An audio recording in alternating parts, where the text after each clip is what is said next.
মিয়ানমারে বন্দী ২৭ বাংলাদেশি জেলেকে দ্রুত দেশে ফিরিয়ে আনার দাবি জানিয়েছেন তাদের পরিবার। রাজধানীর শাহবাগে এক মানববন্ধনে অংশ নিয়ে অসহায় পরিবারগুলো স্বজনদের অক্ষত অবস্থায় ফিরে পেতে প্রধানমন্ত্রীর সরাসরি হস্তক্ষেপ কামনা করেছে।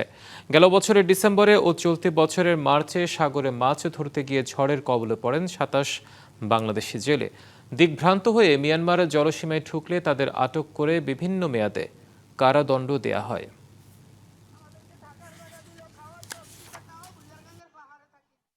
আমার মতন কত পরিবার এখানে না খায় আছে, কষ্টতে আজকে অনেক দিন আমাদের কাটতেছে। আমরা কোথাও একটা টাকা সহযোগিতা পর্যন্ত পাইনি।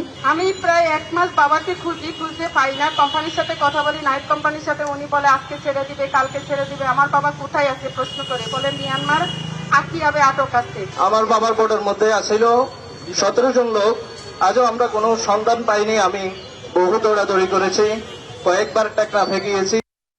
প্রতি সপ্তাহে সর্বোচ্চ বার বিকাশ পেমেন্টে 50 জন হবেন পেমেন্ট চ্যাম্পিয়ন। জিতে নিন টিভি সহ আকর্ষণীয় সব প্রাইজ।